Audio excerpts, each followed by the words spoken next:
Hey everyone, Eddie Wu here. It gives me great pleasure to introduce you to my friend and mathematician, Po-Shen Loh. Po, thank you so much for your time today.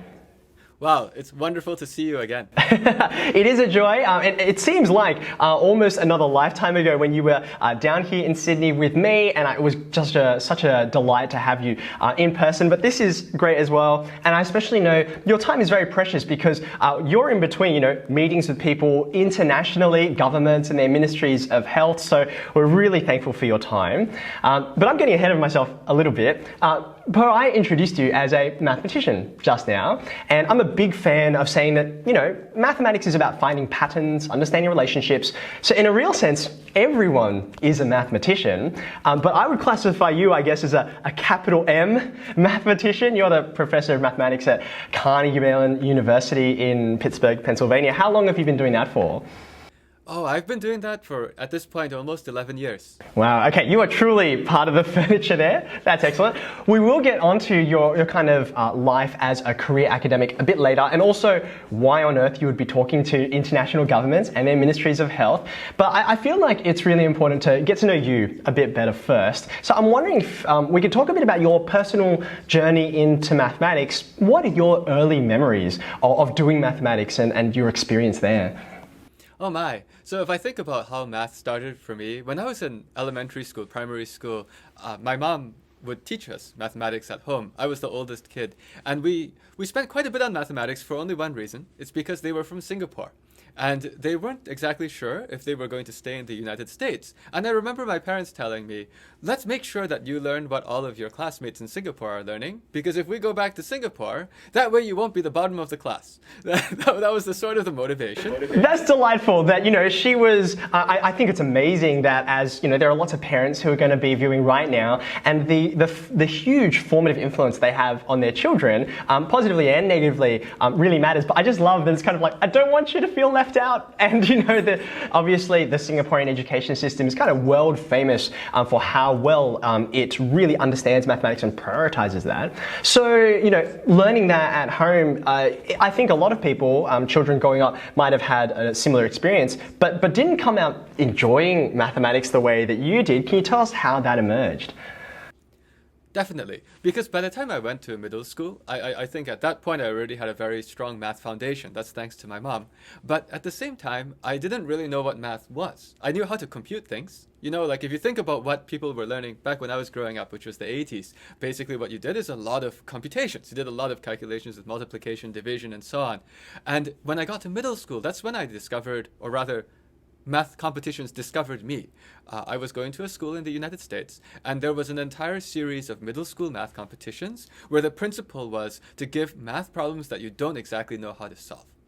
That is what got me really interested.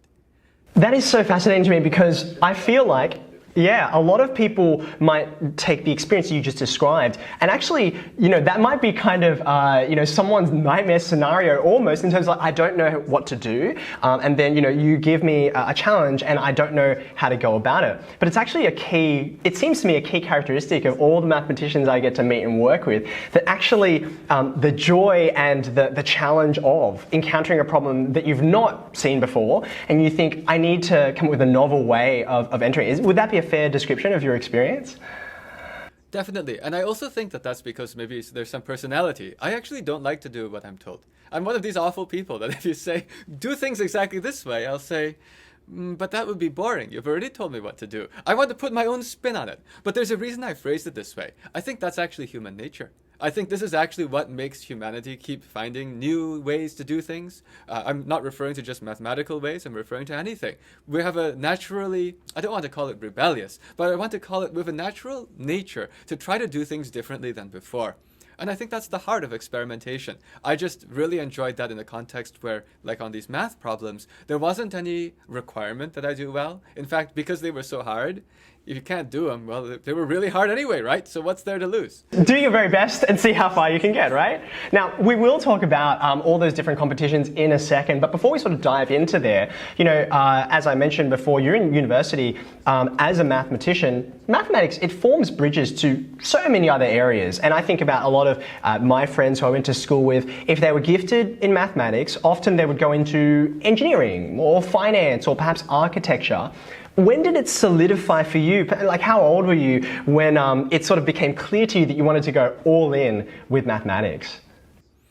I think that for me, when I was in grade school, all the way up until grade 12, I saw mathematics as something which was a source of problems that you could solve that could be quite hard. I didn't really know that it was something I really wanted to think about. In fact, I wouldn't have called it beautiful back then. I just called it an interesting place to experiment. But when I went to university, I had the opportunity to learn from some really passionate professors and other instructors. And when you saw what made them interested in the subject and how they could see that this fits together like some kind of an interesting structure, it's almost like you're looking at something beautiful under a microscope, then you understand why it's interesting. And then finally, when I did a PhD, I was very influenced by my PhD advisor, a math professor named Benny Sudakov. And he also taught me what does it mean to discover new things in math. If you can see, I'm always naming people. For me, people have been at the heart of driving me to want to do various kinds of things. I think that's so fascinating because, as I'm sure you've encountered many times, most people, sort of a popular conception around mathematics, it's a fairly impersonal and emotionless discipline, but actually the reality of it, as you've just described, it's in the context of relationship. And in fact, you see someone model to you, their joy or delight or, perplexity, and the fact that they will dive into the subject further because of that. Now, I think that's fantastic. And you were talking about competitions before, but you were being very humble and you just kind of said, competitions, things you went into. But perhaps something that our viewers need to know about you is that in terms of competitions, you have gone right to the very tippy top. There's something called the International Mathematical Olympiad that our viewers might not be familiar with. Could you tell us what is the IMO? Sure. I would say that the International Mathematical Olympiad is basically the Olympics of mathematics, in the sense that it's a whole pyramid of competitions that in the end you go and find who can come up with interesting ways to solve mathematical problems in new ways from all around the world. This is the international part. I say new ways because this is one of these competitions where at the very end you have 2 days of competition. Each day has 4.5 hours of exam, and for those 4.5 hours each day, you have 3 questions. So altogether, you have 3 plus 3, which is 6 questions. I can do that kind of math. So you got 6 questions to do. And if you can actually solve any one of them, you're a genius. That's how this is. So that's what I guess I got to play around with those questions when I was a kid also. But I should also say, back when I did this stuff, it was a lot easier. If there are any people watching now who are actually students doing these competitions, now you have the internet, now you can watch Eddie Wu, you can learn how to do math. When I was doing this stuff, you didn't have all these resources. So maybe back in our day, if you got some qualifications there, that doesn't mean you're necessarily that good. Sounds like there's been a bit of an arms race between the competitors and the people setting the questions, and now it sounds like the competitors have access to so many more different pieces of knowledge. It's very true. Two-edged sword, isn't it?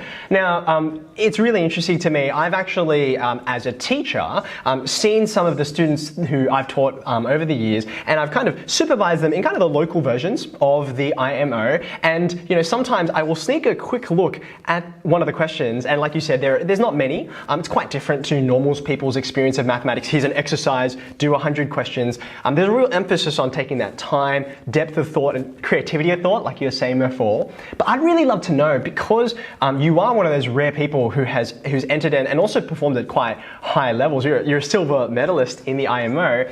Could you tell us about the atmosphere and the people? Is it hyper competitive, or how would you characterize it? Actually, it's quite interesting. My experience has been that the higher you go in the competitions and the more amazing the student is, the more humble they are.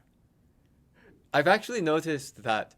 I think somebody else said this once. It's like the more you know that you don't.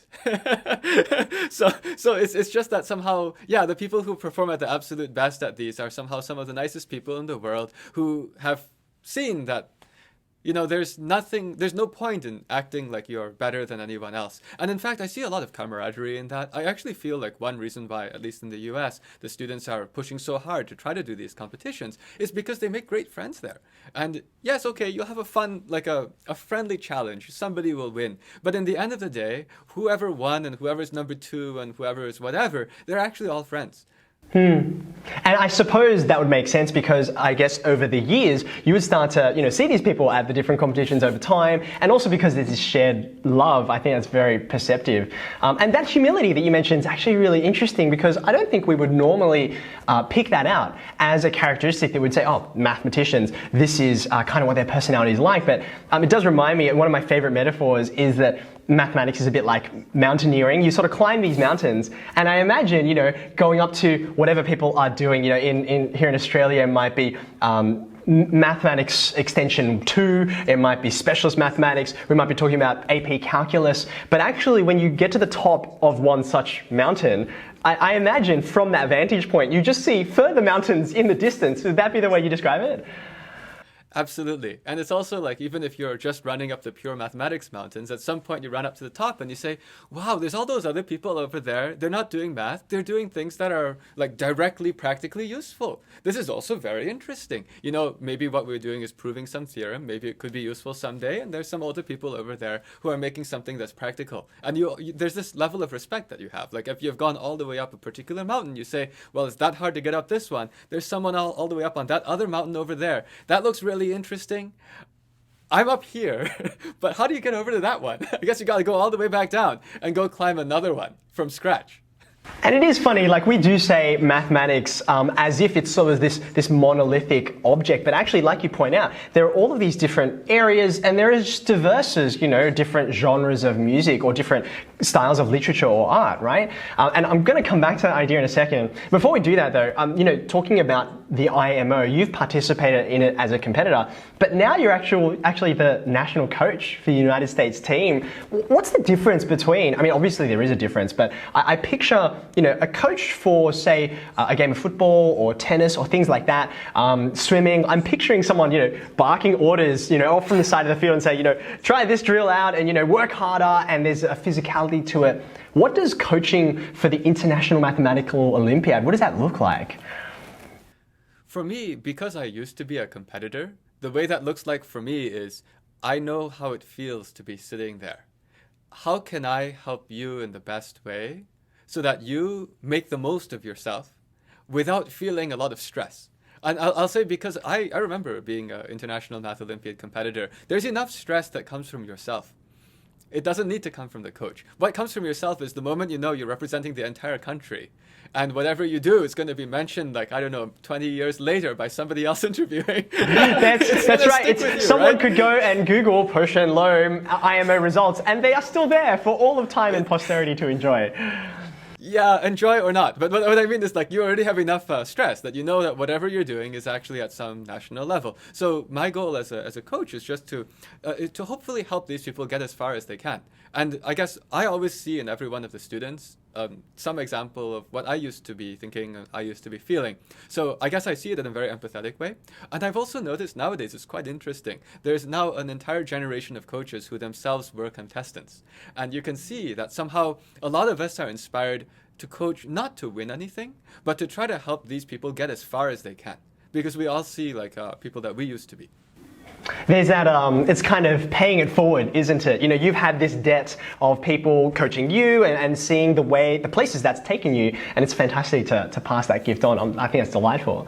Now, as you were sort of alluding to before, and the International Mathematical Olympiad kind of embodies this idea, you're someone who knows and relishes the power of a good problem. A problem is not just for the sake of getting an answer. In fact, usually, in many cases, the answer is not really the point. It's what you had to, the acrobatics you had to do in your mind to get to that, to devise a solution.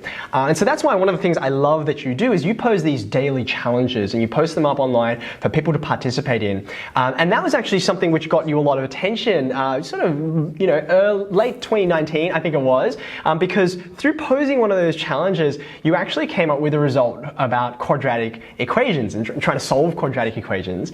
Now, for those of our viewers who, some of them are a bit younger, they've not met quadratic equations before, but these objects, these mathematical items, they've fascinated humanity for millennia. The Babylonians, the ancient Greeks, Egyptians, Chinese, Indians, all over. My question, sort of as an introduction to you, without getting into too many of the nitty-gritty details, is why have humans been so interested in these quadratic equations? Why are they so useful?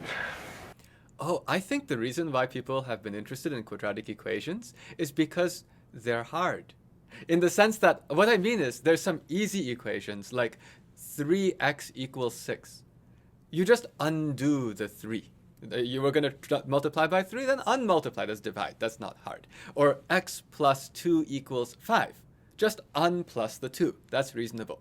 But now the quadratic equation was strange because it's very hard to undo x squared plus x plus 6 equals 0. How do you undo that? You don't. And so I think people have always been fascinated by whatever is at the fringe of what they can do and what's just on the fringe of what they can't do. So I think that's why that's been there. And also, of course, they've been practical. I mean, if you had a field, for example, and you know the perimeter of the field and the area of the field, and it's a rectangle, well, then how would you figure out the dimensions? That turns out to be related to quadratic equations too. Got it. So there's kind of these two aspects to it, right? There is this practical sense, but they're also sort of delightful objects of their own. I guess it sort of speaks to the fact that, newspapers around the world, they will often publish, crossword puzzles or Sudokus or things like that. And there's something in every human being that's like, I like to wrestle with something that's a little bit interesting, a little bit challenging. So as you were, working on this daily challenge of yours that involved a quadratic equation, it came about that you devised this new method. And we won't go into the nuts and bolts now because people can go and search that up. And it is fascinating because it's part of what the majority of people around the world will have learned some way to solve a quadratic equation. May have forgotten it by now, but it's still kicking around somewhere in their memory. What I'm interested from your perspective is, how did it feel as you were devising a new method, and when you discovered, wait a second, this is not something that I've met before? What was the sensation going through you at that point? Oh my gosh, when I came up with this way that I had never seen before, I basically fell out of my chair because my job is to teach, right? So in some sense, and I also coach Olympiads, right? So my job is to know as many of the methods that there could possibly be. And as that rebel, I always love doing things in different ways. So I have actually always been trying to find different ways to do anything just for the heck of it. And then when I found this way, I just thought, how come I've never seen this before? Because I can tell you how it came about. The reason is because I was trying to find a way to explain to very young people how to solve quadratic equations. And I had first experimented with this with some elementary school kids, actually. And I tried to explain it to them with the traditional method, which is based on completing the square. And that's when I found out that for first-time learners, especially young students, doing a lot of algebraic manipulations with lots of formulas is actually difficult compared to, let's say, for us teachers. We're used to manipulating so much. You're like, of course, you expand the brackets like this. But for younger people, expand the brackets like this, we just learned it. Right? So then I was trying to come up with some different way to maybe try to teach this in a different way. And I found out that you could solve one particular quadratic equation one way, and then it just occurred to me you can solve all of them that way. And then I just got super excited. Because for us, as I said, what we care about is finding new ways to do things. By the way, in the end, I found out it wasn't new at all. Babylonians had done this way. Maybe Babylonians didn't use x and x squared because they didn't know what variables were in the same way, so they didn't really do it this way. But the heart of the strategy was based on how Babylonians figured out the dimensions of a field given the area and the perimeter. So it's like we sort of knew this technique for 3,000 years, but it didn't make it into any textbooks.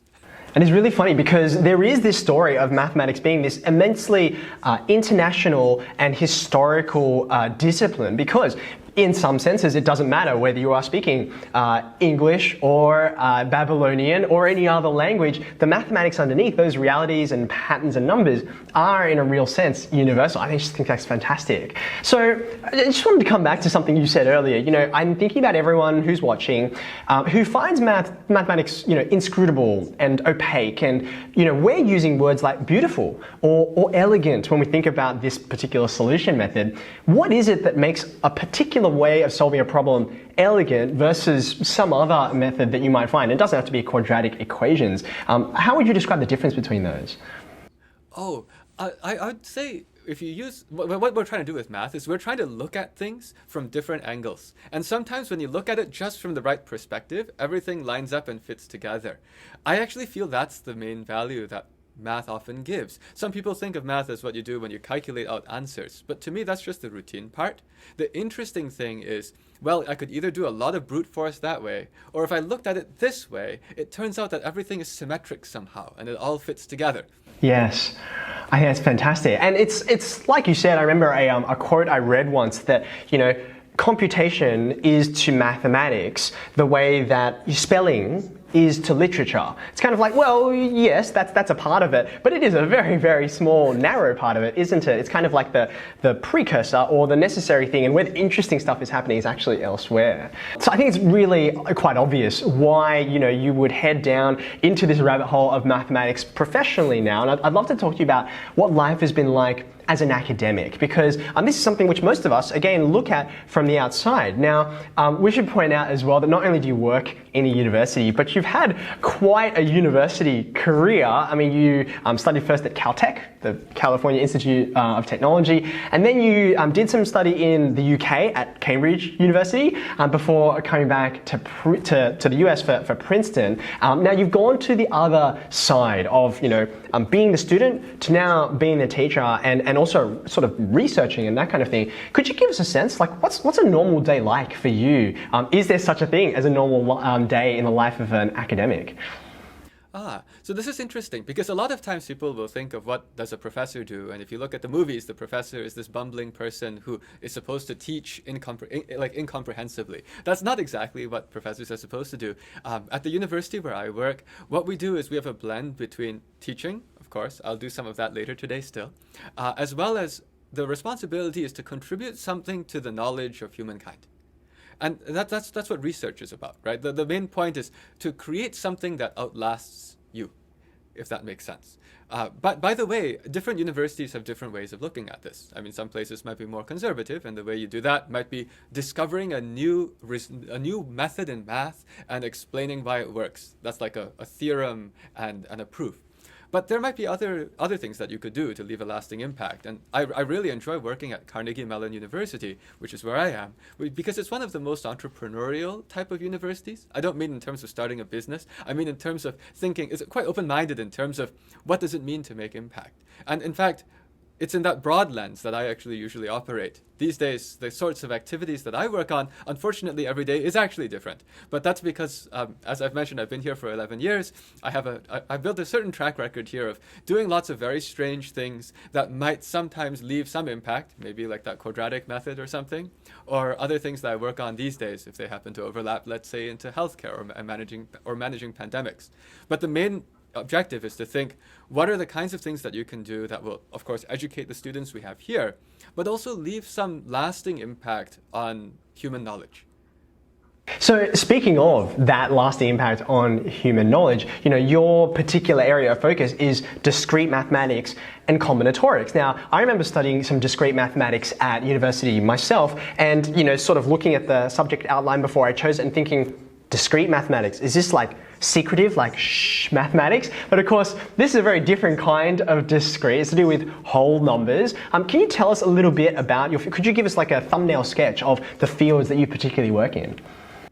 Oh, sure. So I think that if I think about discrete mathematics, a lot of times that's bundled in with the study of networks. And the study of networks, there are lots of networks in the world. One of them might be the internet, which is what we're using to have this call right now. But another kind of network might be the network of human relationships, of who's spending time with who. And you could imagine if you watch some of those movies, sometimes they draw this big chart on a wall, which is that these people are around each other, those people are around each other, and so on. Now, the reason why there's a whole area of math around that is because if somebody just gave you a network, what would you do with it? It's actually very messy. A network is just that I might have 1 billion people and some of them interacted with some other people. Is there any head or tail that you can make out of this mess? And in network theory, you'll realize that there might be some things that are useful. For example, it might be useful to consider for a person, how many people are they connected to? That's actually called the degree of a node. But the notions of, if you have a network where the degrees are very high, what kind of consequences might that have? Turns out that that means that in such a network, there are more ways to go from like a node to another node. This is, of course, not really rigorous, but I'm saying like heuristically, the higher your degrees are, meaning like if on average every person has more connections out, then it's faster to kind of get from someone to someone else. But these kinds of notions you can turn into even writing proofs. For example, a famous result in network theory is if you have, and I wonder if this is actually in your book already, but it's somehow if you have any 6 people at a party and you make the network of who is spending time, who already knows who, it turns out that there's always going to be some 3 of them who are already, this person knows this person knows this person, and this person knows that person. Or if you can't find that, there'll be some 3 who they've never met, and they've never met, and they've never met. I'm almost positive you put that in your book because it's famous. You're absolutely right, Po. Talking about network theory and that minimum number of 6, I think the chapter in my book was called 6 is a crowd, but it is a very counterintuitive result, and there are plenty in there that within network theory that are immensely related to applications in our world, which we will get to shortly. But I think it's really clear from what you've just said that you wanted to do more than just research and teach within a university context, and you were talking about Carnegie Mellon and its sort of entrepreneurial attitude. So I wanted to talk about XP for a minute. EXPII. This is something that you founded, a company organization, and it's actually, for those of you who are watching at home, I think you should go and check out xp.com. There's sort of so many delightful resources there, but it's actually the name of it itself. I remember puzzling over it and then realizing this is actually something which is very personal to you. Could you just very briefly explain where the name comes from? Oh, so XP was a website that I and actually a fellow student at Carnegie, not fellow student, one of my students at Carnegie Mellon, we had this idea that, if you could make a website to try to explain lots of concepts in high school math and science, where it's not just, let's say, one person's explanation, but like all of the different best explanations we could find put into one place, then this could be a useful resource, because we had learned that people were often doing their homework by Googling for things. So we said, if you're using Google to find resources, Google's not the best at sorting the educational resources. So can we just make one free website where we have all of these different explanation videos that we've found on YouTube? I think that's how a lot of our team found you, by the way. and all of the most interesting ways in the world, put them there for a reason, because not everyone, by the way, learns from videos. Some people like to learn from words. And so we actually had an objective of, let's have videos, let's have written explanations, let's have pictures. Okay, but we had to come up with a name for that website. And we tried lots of different things. There's one problem on the internet these days. A lot of the names are already taken. But you want something short, right? So we thought 5 letters would be great. We thought about different kinds of word prefixes and suffixes, and XP sounded nice from the experience, EXP, experience. But then what clinched it was when we realized that you can spell it EXPII, and then it would have a double meaning. You seem to be very sharp in figuring out what this double meaning is. It's the most beautiful equation in mathematics. It's the exponential of pi times I. So the name of the website is actually experience. EXPII is pronounced XP. It's experience points in many people's video games. But the way it's spelled is EXP is the exponential of pi times I, Euler's formula. E to the power of pi times I, and then plus 1 turns out to be 0. And this is the most beautiful equation in mathematics. I'm just so delighted hearing that explanation from you, and particularly that double meaning I think is delightful. But actually, you talking about e to the power of pi I plus 1 equals 0, Euler's formula, his identity, like you were saying before, that was actually the very first time that I encountered you. There's a sort of well-known video of you speaking in front of a blackboard and giving an explanation for this delightful result. And I remember thinking, I reckon this guy and I would get along really well, and that was many years ago, and I was right. Now, tell us more about, like you said, you're the founder. You gave us this explanation for why you created it. It sort of curates a lot of these resources because, as you pointed out, search engines out there, they do their very best to try and, collate, based on who links to who and which results are most popular and so on. But you're obviously trying to do something quite different in the way that you've structured things. I'm interested in how people have been using it because, XP is not new now. How have you been finding that actually people have been getting on and what benefits they've been getting from it? Yeah. Again, the main purpose of making that website was just to deliver resources to people that they would possibly want. And so early on, well, not really, in the middle of our progress, we did a lot of this user research of asking high school students, how do you try to do your homework? That's how we found out that everyone's Googling everything. So in fact, the vast majority of the people who drop on xp.com just come in because they were Googling something. And there's probably around 1,000 topics in high school mathematics, mainly algebra, and high school science, mainly biology, where the top result in Google will actually be our page. And that's not because we paid Google anything. We don't have any money to pay Google anything. But it's because when our team is making those lessons, what our objective is go and check everything on Google. Our goal is to deliver what the student wishes they could get in one go. Do you know what I mean? It's like we know what are all the free resources on the internet for this one topic in mathematics or science. How do we make what the student would go to and say, you know what, I'm really glad that this came because that's exactly what I wanted. That's perfect. It's sort of a one-stop shop, right? Now, I'm really interested because that is not the only thing that's on XP, and one of the things that you and I have talked about before, which was so immensely exciting to me when I first heard about it, was Project Spark. This is a little bit different. Could you explain to our viewers what's Project Spark about and what's the point of it? Oh, I have this crazy idea that actually, it's funny I'm talking to you about this because it seems like you have the same crazy idea. But I have this crazy idea that somehow everybody could learn mathematics if maybe the way that you look at things is different. You don't need to think of mathematics as frightening. You don't need to think of mathematics as something that you can't do. In fact, if you think you can't do it, you can't do it.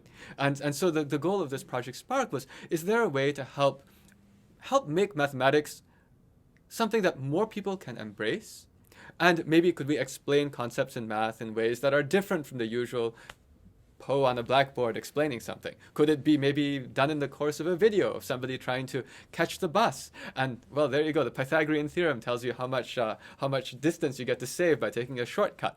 But that's actually one of the videos that we made. But we ultimately were just trying to take the way that you normally do education, but maybe put a very human and entertaining spin on it in a way that's genuine and in a way that people can gravitate to, so that they can see themselves in the mindset of somebody who can do math or science and then is also having a great life because of it. That's fantastic. I'm so excited by what XP is achieving, and it's very much like you said, my heart aligns so much with your mission. So I think, all power to the work of you and your team. But one of the things which I feel like it's so important to talk about, and it might be one of the last things which we discuss, is the fact that we've kind of alluded to this in our conversation right from the start. I mentioned you've been speaking to different ministries of health around the world, and many people might have heard that and thought, a mathematician? Why would a mathematician, not a medical doctor, be sort of interfacing with this world? And that's of course because we are in the midst of a global pandemic, something which the world has seen before, but not in this age of people flying globally around the world, of the internet and of the technology that we've got. And I don't know about this and your experience, but I've certainly found as the coronavirus has spread, in terms of what everyday people are absorbing from the world around them, there hasn't been a time where we've seen as much mathematics incorporated into just a news report. We've been seeing graphs with logarithmic scales. We've been talking about percentage infection rates, false positives and false negatives, all that kind of thing. Pool testing and how that works, and in fact the wonderful mathematics underneath it.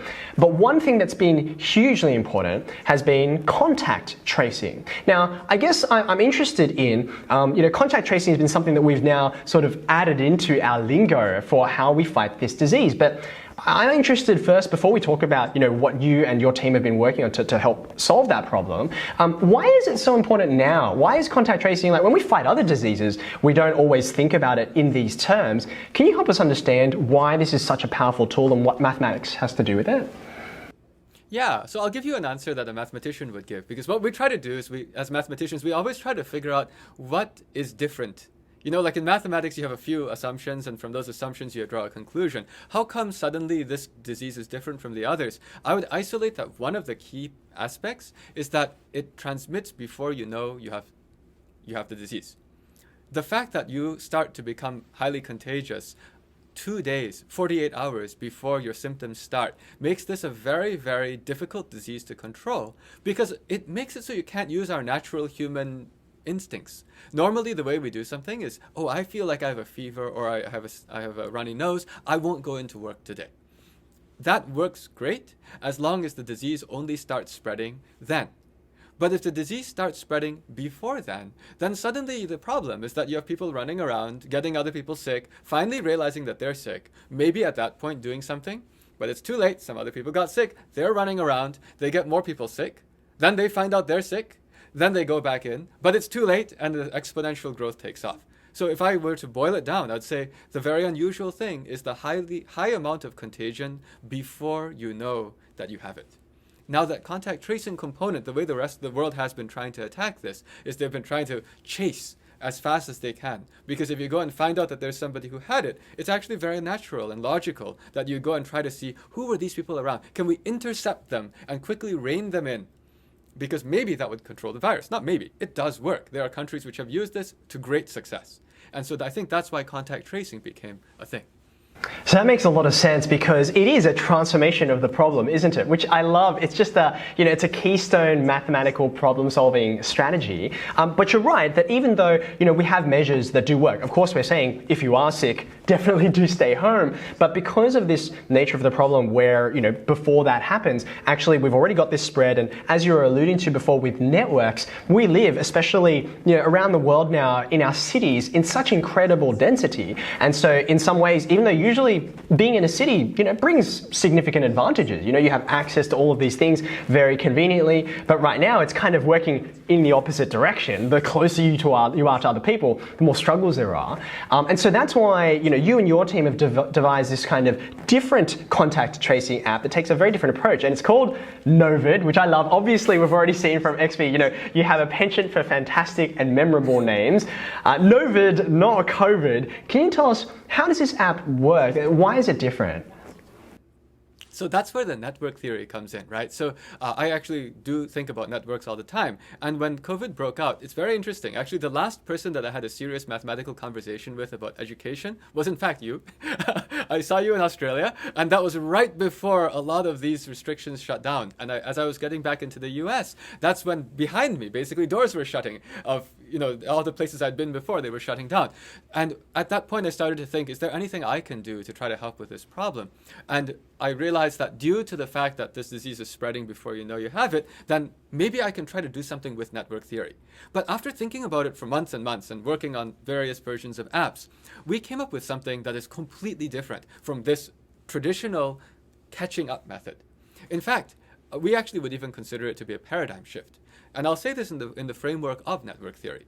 Normally, what happens is when there's somebody who's infected, the normal contact tracing apps and the normal contact tracing method will go find everybody who was directly exposed, those are the neighbors of that node, and it would ask all those people to please quarantine and please isolate.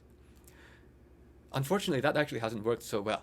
We came up with something else. We said, what if for every person who is positive, who's infected, what if you told everyone else how many relationships away that person was? Don't tell them who it is, but this is this transformation, right? We're not going to just report true or false, were you exposed? We're going to tell everyone, you were 7 relationships away. You were 2 relationships away. Well, what's the use of this? The value is, first of all, what's a relationship? A relationship, if you use an app, like we actually made an app for this. A relationship is measured by 2 people actually being in about the same place for at least 15 minutes. So that's how we make this network, right? We build this huge network that's in fact a worldwide network. And then what happens is if you want to know what's your relationship distance, you just count how many steps. It's almost like if I'm here and I know somebody, not know somebody, if I'm here and I spend time with somebody who spends time with somebody who spends time with somebody who got COVID, that would be a distance of 3. But the reason why this is useful is that you can then animate this like a weather radar chart. You can actually animate a bar chart which shows how the disease is approaching to you, and you can use that to directly avoid getting sick. Because with this tool, if you can see the disease coming towards you, it gives you a new way for all of humanity to fight contagious diseases. Actually, that's the thing that is most amazing to me at this point, that in this year, 2020, it could be that we have come up with a totally new tool for humanity to fight any disease that spreads through person-to-person contact. The tool is radar. And the right way to measure your radar is to use the network distance. Because it's not useful to say, there's a COVID case over there 20 meters in front of me. The reason that's not useful is usually that person doesn't even know they have COVID. So how would that even work? There's no way to do that. If they knew they had COVID, they wouldn't be standing there. The problem with COVID and all these other diseases is that you don't know you have it. So a radar should not be based on meters. Instead, the right way to do the radar is, how does COVID get to you? Oh, it gets to you from someone you spend time with. How does it get to them? From someone they spend time with. This is where the network theory comes in. So that's where, since I was a network theorist, I said it's very simple. For every case, just report the network theoretic distance between that case and you.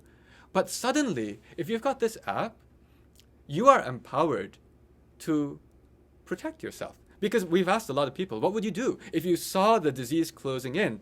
People said things like, oh, I would make sure to wear a very good mask, maybe even an N95 mask that protects me more than the typical cloth masks. Or maybe if I'm in public with other people at my workplace, I might keep more distance than usual, not just the 2 meters. Or if I have the opportunity to, I might choose to work remotely. But I'm just explaining that there are all these different actions that you can take to do something to protect yourself. And if you just knew that something was on its way in, you could defend yourself against the invisible disease. I think one of the things that I so love about this approach is that it takes, number one, a tool that we wouldn't necessarily think about as one that's like, oh, that's something that has a direct connection to medicine or health or indeed anything necessarily very practical. But actually, because of the nature of the problem here, it's not just a medical problem. As you pointed out, it's an information problem. And I think this sort of gets to the fact that so many of us, our response to this pandemic has been significantly coloured by, do we know someone, do we personally have knowledge of someone who perhaps has gotten sick or had, a relative who has. And so in fact, we are still using that strategy, as it were, but in a very, very weak form, because we have to be reliant on, well, did that person definitely, and did they get very sick? And in fact, we're reliant on the fact that all of that is non-anonymous. We have to know these people personally before any of that knowledge is transmitted to us. But COVID doesn't care if you know people personally or not, it will spread regardless. And so that's actually a key part of the app and how it works, right? That there's this anonymous aspect to it. Could you talk us through a bit of that mechanic and how that applies to the app?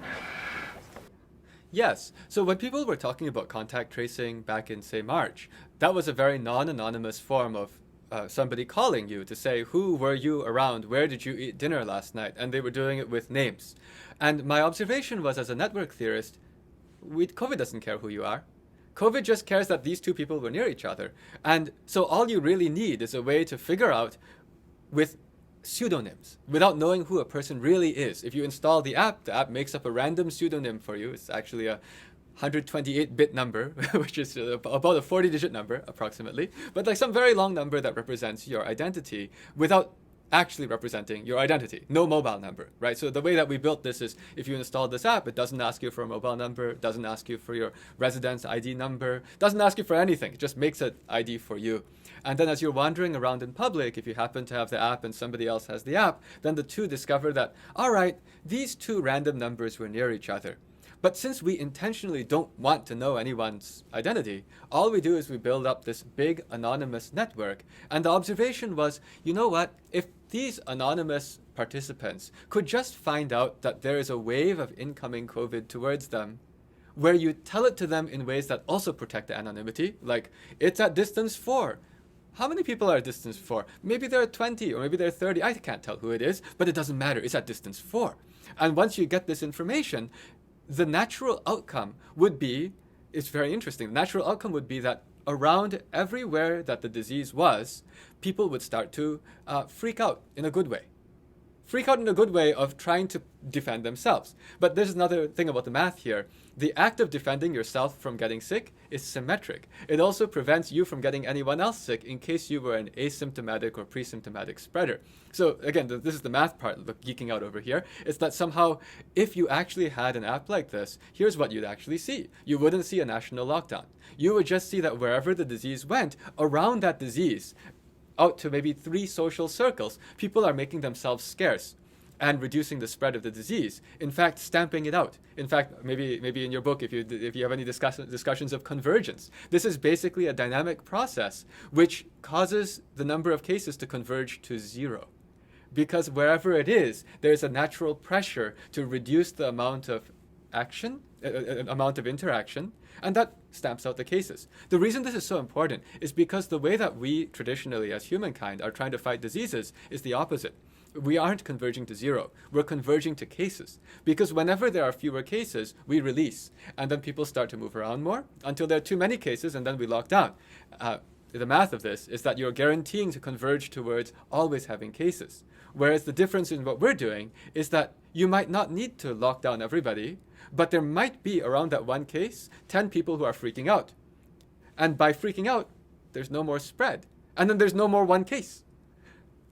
So this is actually what I'm really excited about these days, about how you could use this network theory insight on math to go and make a totally new intervention, a totally new type of tool, which can be used alongside every tool we use to fight disease, but could be as powerful as a radar in stopping the spread of disease.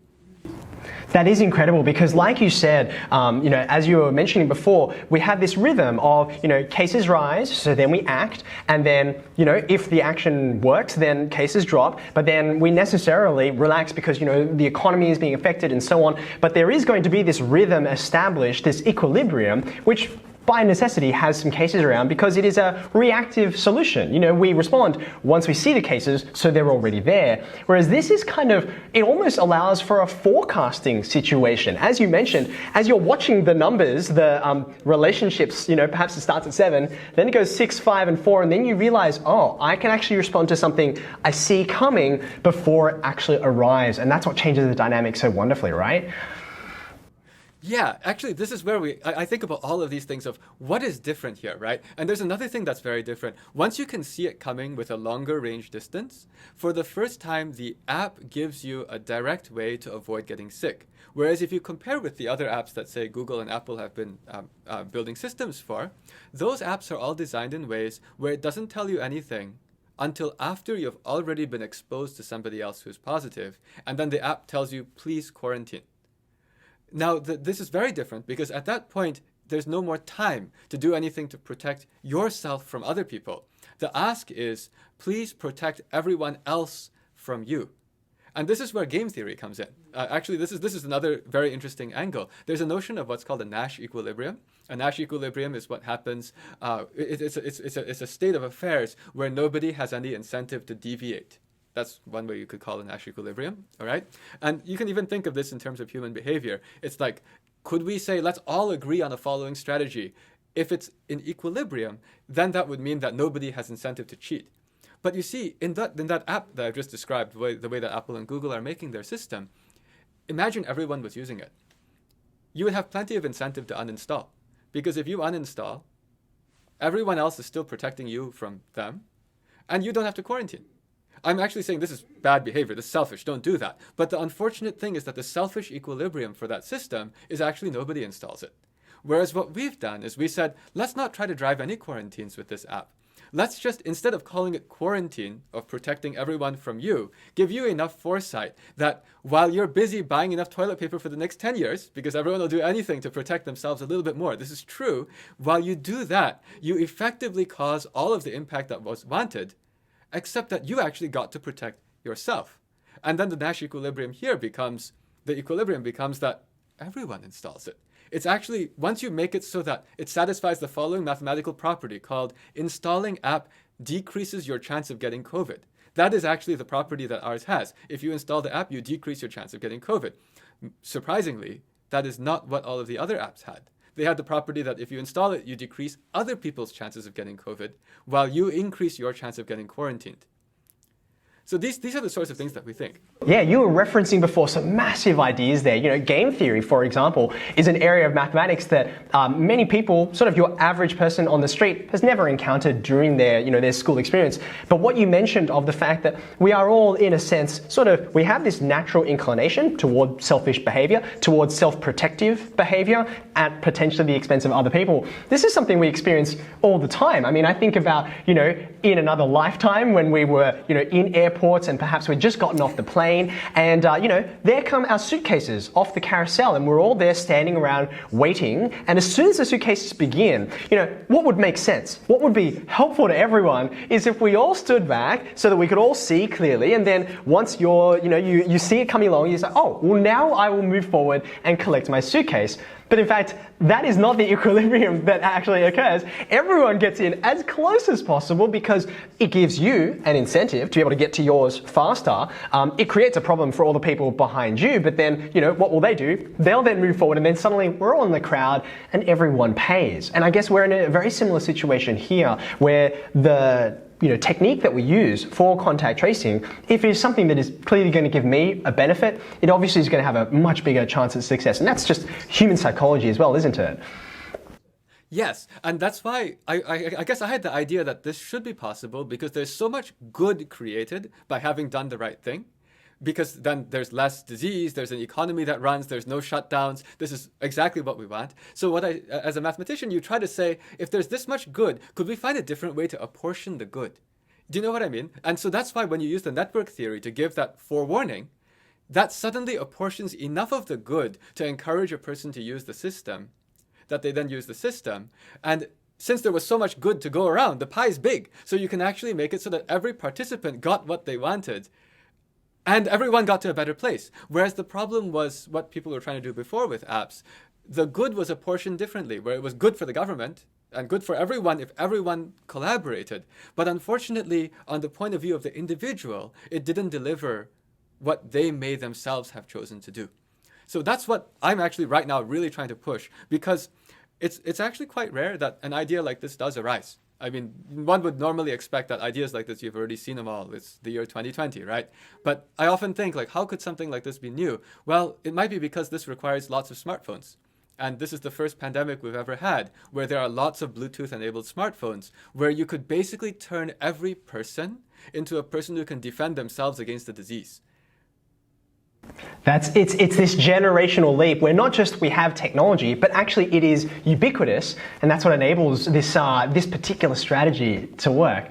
Po, I think this is so brilliant, and I think it is something which I hope governments around the world are going to pay attention to, and they're going to realize, wow, this is actually a very clever, ingenious, and effective way to actually fight this disease. Po, you've been so generous with your time. Thank you so much for spending today with us. Good luck as you speak with all of these different people around the world and try and help them to see all these different strategies for attacking this disease and hopefully overcoming it as well. Thanks, Po. Well, thank you, Eddie. It's a real pleasure talking to you again. I can't wait until I can see you in person again, back when the world's back to normal.